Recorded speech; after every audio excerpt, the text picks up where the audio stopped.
Hey folks, I'm Pastor Eric Tritton from Gloria Dei Lutheran Church in Hudson, Ohio, and this is a weekly word.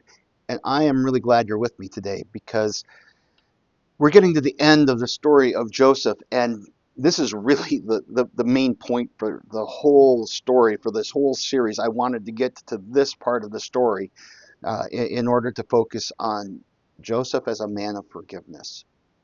Uh, Last week, I mentioned that during the time of the famine, Joseph's brothers had to come over from Israel and down to Egypt in order to get food.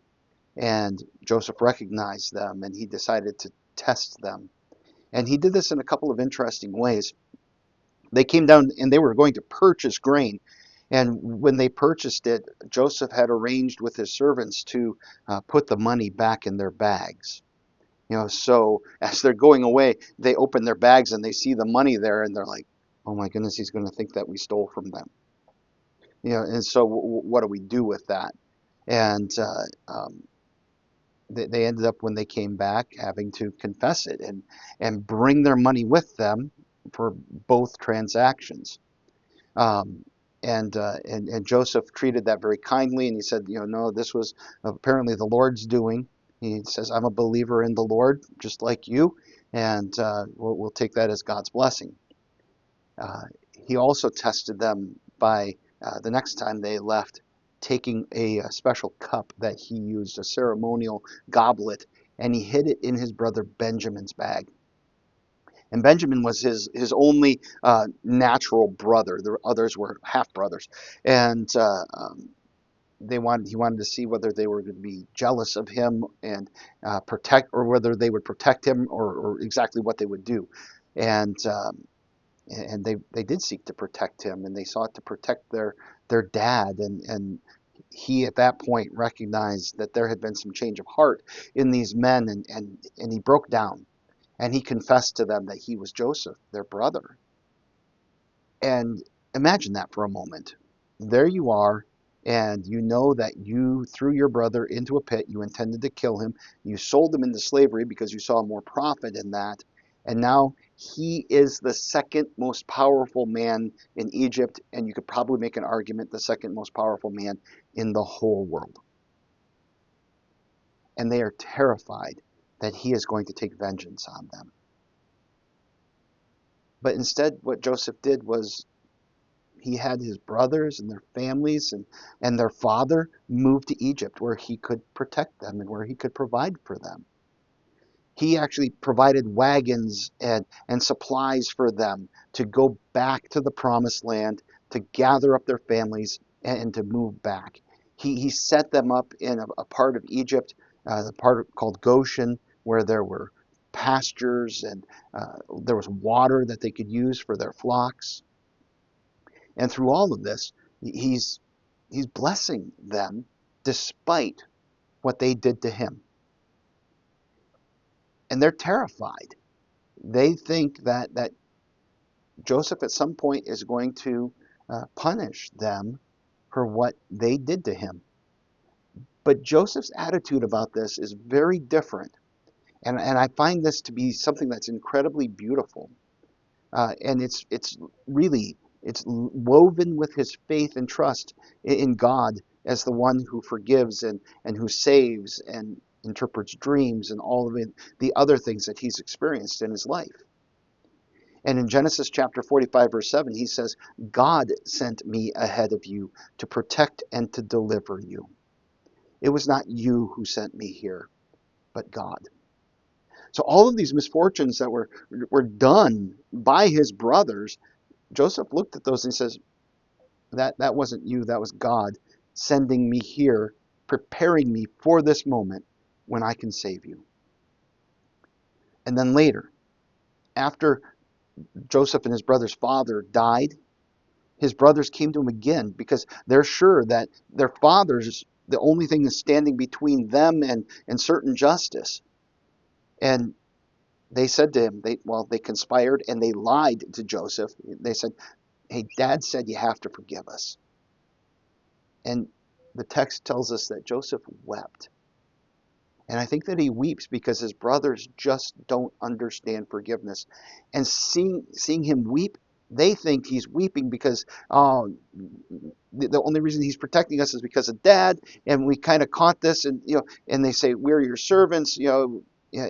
And he says to them in Genesis 50, "Don't be afraid. Am I in the place of God?" And in their eyes, yes, he is in the place of God in order to destroy them. But he does not see himself as being in the place of God. He tells them, "You planned evil against me." He recognizes that. They planned to do evil things to him.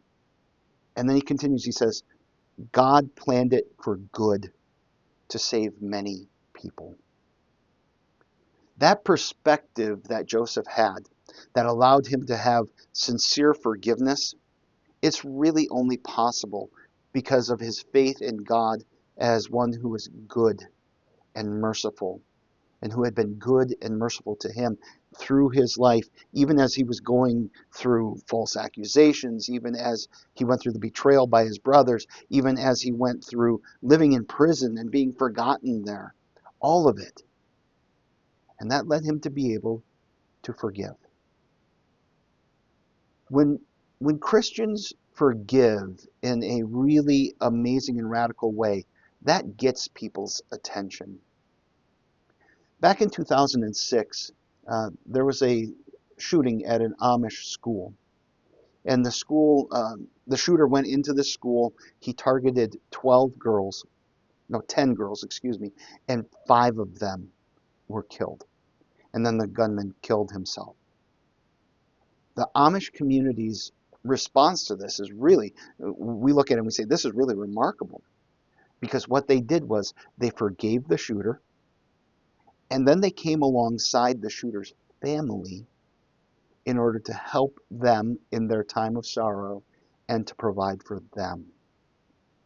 See, that kind of forgiveness, when it comes out of a Christian community, it really gets people's attention. And that was in the national news here in the United States.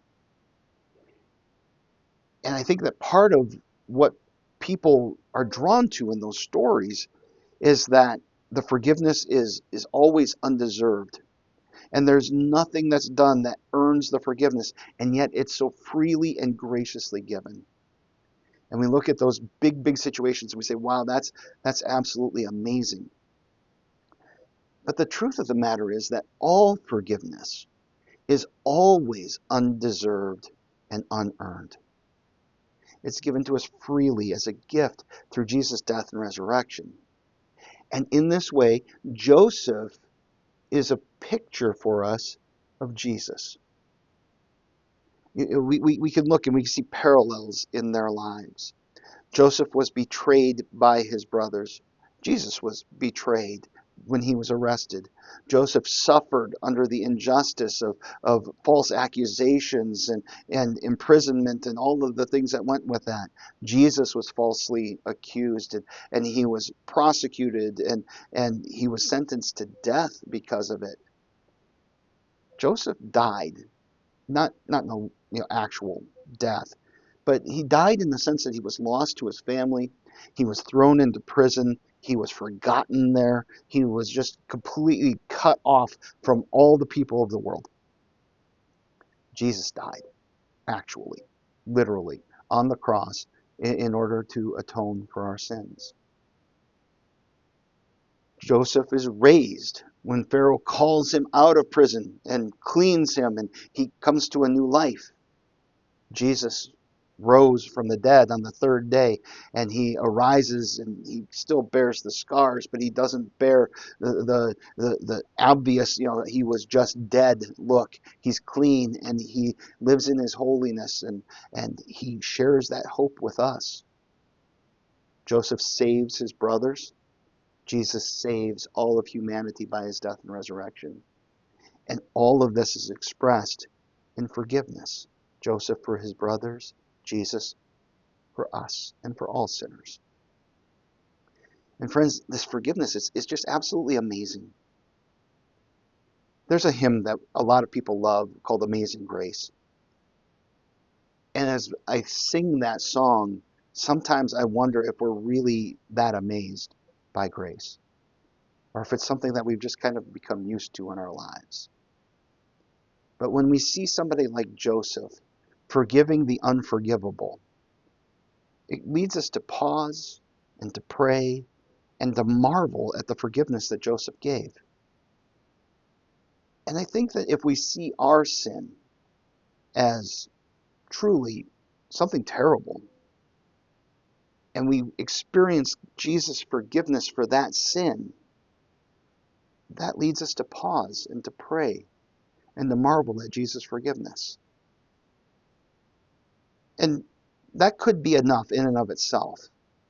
But I think that there's one more step beyond that. That as we receive this forgiveness, that we display it in our lives as we forgive others. And as we live as people of forgiveness, that gives the world reason to pause and to marvel about us, to wonder about us. And that gives us the opportunity to point them to Jesus so that they can know his love and their forgiveness through him in their lives.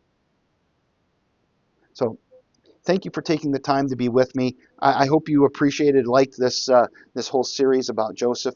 We're going to move into some more conversation about grace after this. We're going to use a book called Grace Upon Grace by John Kleinig to be the basis of our next few presentations here.